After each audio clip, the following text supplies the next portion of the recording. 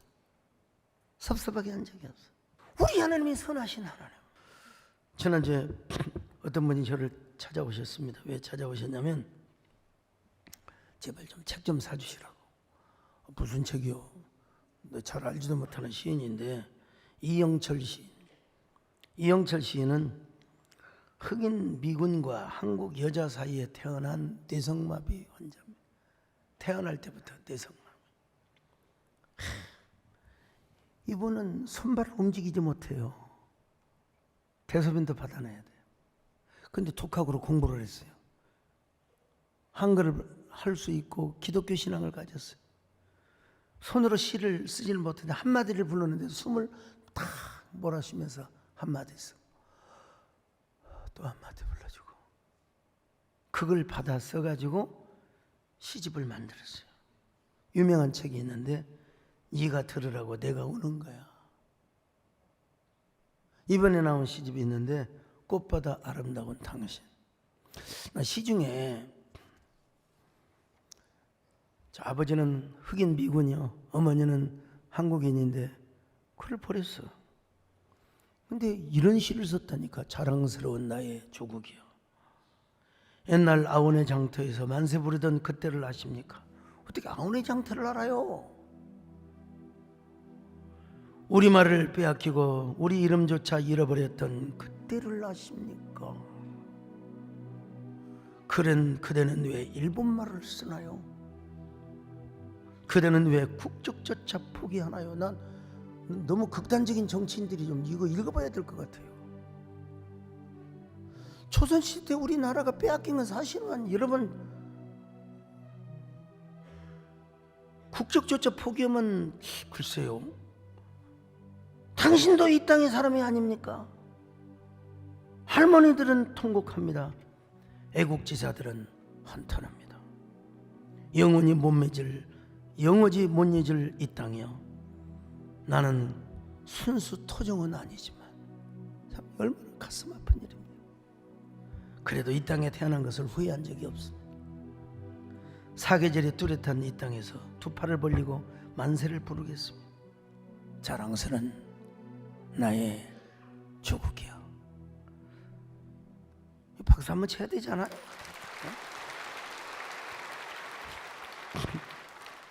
흑인 미군과 한국 여자 사이에 태어난 뇌성마비 환자가 모국어를 그리워하며 모국을 내천하는 이 감동이죠. 무슨 문학성을 떠나서 60이 넘은 평생 움직여봤자 휠체어고 사람에 의해서 이동하고 글 하나 쓰지 못하는 그런 사람의 세상에 어떻게 원더풀하게, 어떻게 아이러니하게, 어처구니 없을 정도로 이런 시를 쓴단 말입니까? 참 놀랄 일이죠. 여러분, 평생을 뇌성마비 환자로 살아왔던 그가 이렇게 칼의 노래, 그분도 칼의 노래를 부른 거지. 우리이겠습니까? 하나님을 믿는 우리. 고난도 하나님이 주시고, 근데 우리는 그와 같은 고난을 안 주셨잖아요. 그러나 마음은 고통스러울 때가 많았잖아요. 영적인 뇌성마비, 마음의 뇌성마비, 우울하고 어둡고 쓸쓸하고 어찌해야 될 줄을 모르고 일어설 줄도 모르고 앉아설 줄도 모르고 이런 때가 있었잖아요. 그러나 그때에도 우리는 절망하지 말고 누구를 불러야 되느냐? 하나님의 이름을 불러야 되는 거예요. 그러니까 우리가 하나님을 안다는 게 얼마나 감사한지 알 수가 없어요. 뺏어가시는 분도 하나님이요, 다시 주실 분도 하나님이라는 사실을 믿어야 돼. 이 신실하신 하나님을 찬양해야 돼. 여러분, 고난 앞에서도 고난을 물리치고 화평을 주실 우리 하나님을 찬양해야 돼. 욥이처럼. 그게 뭐예요? 감사의 칼의 노래입니다. 찬양의 칼의 노래입니다. 이 감사의 칼을 휘두르시기를 바랍니다. 악한 마귀를 쫓아버리게 베어버리시기를 바랍니다. 오 신실하신 주, 오 신실하신 주, 내 너를 떠나지도 않으리라. 내 너를 버리지도 자, 여기까지입니다, 여러분. 이후로도 영원토록 나를 지키시리라 확신하네. 제가 광주신학교 시절 제 주변에 있는 사람들이 유학을 권했어요. 너는 공부하는 은사가 있다. 그러니까 지금 초등학교 교과를 다 외우고 있는 거지. 그래서 제가 진짜 우리 미국의 박종선 목사님 유학 오라고 하시고 해서 토플 공부하라고 그랬어요. 제가 여러분 이재욱 토플을 거의 달달 외우다시피 했어요. 전남대에서 모의고사도 봤는데 내가 예수템 미스터는 들어갈 수 있겠구나. 그 정도 내 공부했어요. 옛날에 임용웅 선교사님 하지 않았나. 그때 영어 달달달 했는데 지금은 선교사가 훨씬 더 잘해요. 저는 이제 안 쓰니까 그렇고. 근데 이제 신학교 딱 그 1층의 벽보에 그때 3층 건물에 1층의 벽보에 화순군 능려면 백암리 교회를 개척할 분을 찾습니다. 원고에는 없는데 광고까지 하셨어요. 그때 그 교무처장을 하신 정명현 교수님이 또 이제 광고를 하시는 거예요. 광고를 예배시간에 할 사람. 그래서 제가 찾아갔지요. 제가 가겠습니다 그랬더니 저를 의아한 모습으로 보시는 거예요. 왜냐면 그 동네 가서 개처럼 한 40대는 돼야 되거든. 근데 그때 내가 마을에 가서는 29이라고 거짓말 하시면서 실제 나이는 21살이었거든. 나 CP 보지 말라고 29살인데 작년에는 28, 올해는 29. 계속 이제 나 그렇게 쉽지 않게 보지 말라고. 그 교회를 개척했어요. 제가 간다고. 저는 할 수 있습니다. 간다고.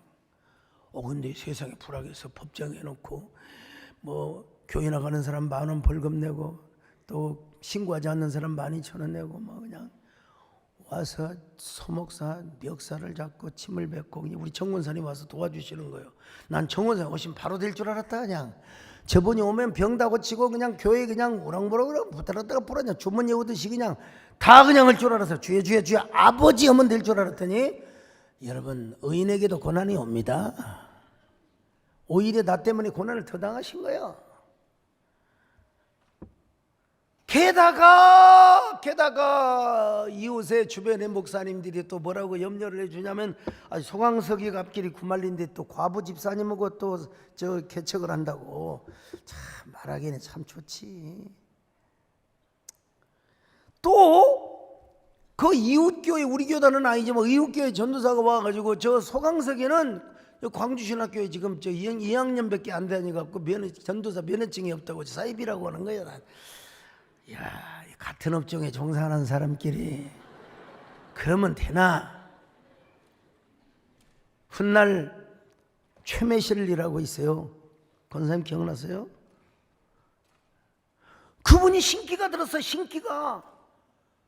그래서 여러분 점쟁이가 돼야 되는데 점쟁이가 안 오려고 싶은데 그 마을에 유명한 점쟁이가 와가지고 네가 점쟁이 안 할 수 있는 비결은 딱 하나 있다. 뭐냐? 예수 믿고 교회 나가는 거다. 어디로 나가느냐? 저 윗마을에 내가 보니까 전도자가 쫙 연기가 있고 우리보다 기가 세다. 가서 기도받으면 낫는다 하고 여러분 우리 정군사님 기도받고 제 기도받고 점령이 안 됐어요. 그래서 내가 그 왕무당 점쟁이를 찾아갔습니다. 어떻게 전도를 해주셔서 그 최매실 교회 나오실 거 아니요? 근데 봉봉 넥타를 2개나 들고 찾아갔더니 버선발라 나오면서 뭐라고 한 줄 아세요? 아이다 우리가 더 같은 업종에 종사하는 사람인데 서로 상조하며 살아야 되지 않느냐고. 점쟁이도 그러는데.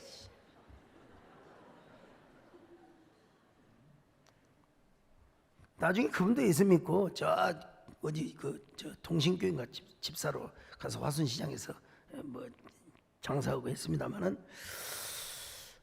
우리 노예 목사님들께서 오셔가지고 이제 교회 철수 명령을 내렸어요. 오늘 이게 같은 업종은 지금 산보에만 한 겁니다. 원고에 없는 얘기가 튀어나왔어요. 목사님들이 오셨어요. 노회장 목사님, 시찰장 목사님, 또 돌아가셨지만 조석규 목사님, 지원교회, 또 그 다음에 무등교 이은혜 목사님, 박감년 목사님, 다 이런 분들이 오셔가지고 교회 철수 명령을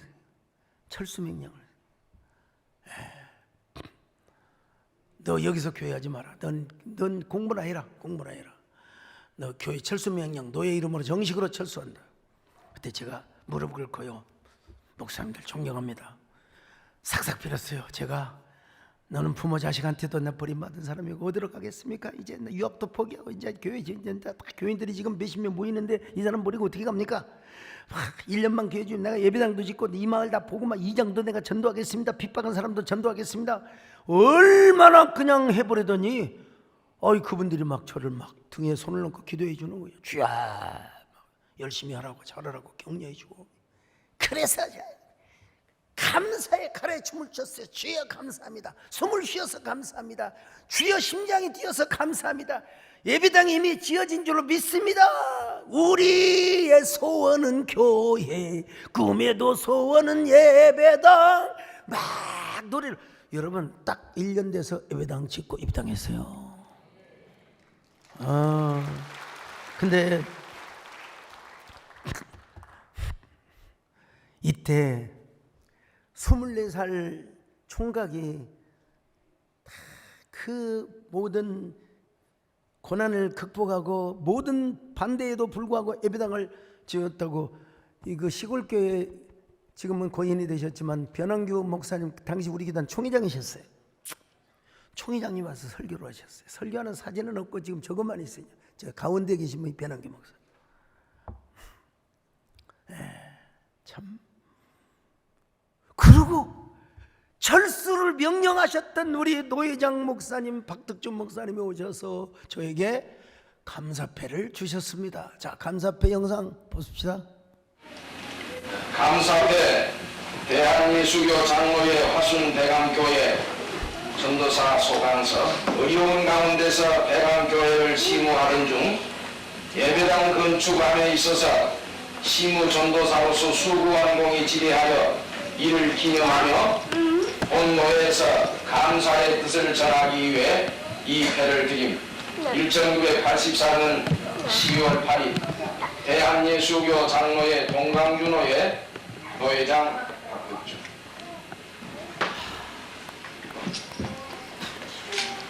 저 감사패 하나에 저의 모든 상처, 평판, 명예, 오해, 목사님들이 나오셔서 수고했어.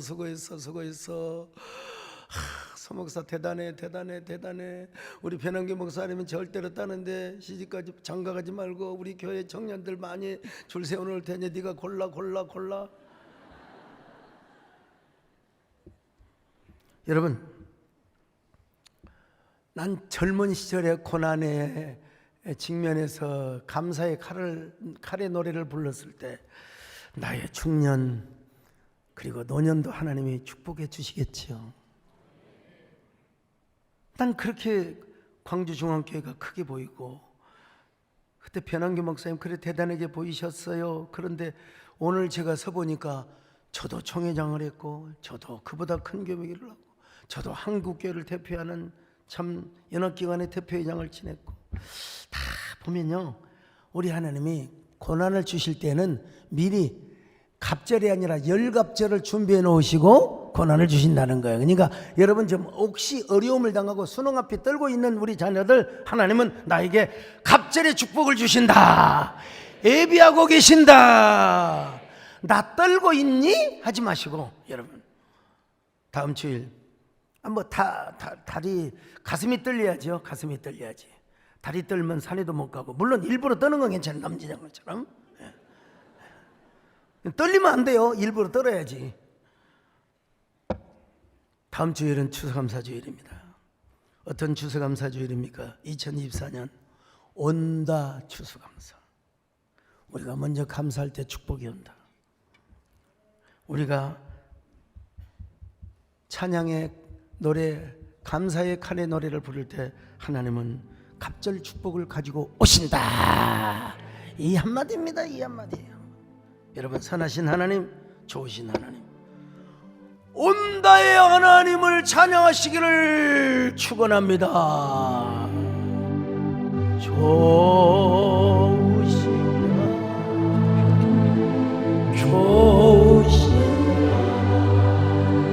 참 좋으신 나의 하나님, 좋으신 하나님을 믿습니다. 우리의 기도를 응답하시는 하나님을 믿습니다. 한없는 축복을 주시는 하나님을 믿습니다. 온다 시리즈에 큰 은혜 되게 하여 주시옵소서. 우리가 감사의 칼의 노래를 부르게 하여 주시옵소서. 예수님의 이름으로 기도드리옵나이다. 아멘. 좋으신 하나님 한 번 더 합니다.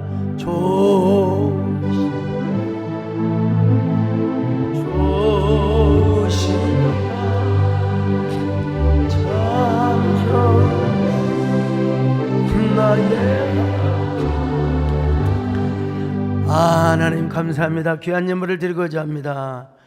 아버지, 우리 성도들 축복하시고, 자, 우리 백암교회에서도 충성했던 분들 하나님이 다 은혜 주신 것처럼 우리 정근사님, 배영수 장로는 복을 주시고, 부정한 종에게도 강건함을 주시고, 우리 성도들 온다, 하나님 축복이 온다, 하나님이 오신다, 온다의 신앙을 잘 정말 지키는 저희들 되게 하여 주시옵소서. 예수님의 이름으로 기도 올리옵나이다.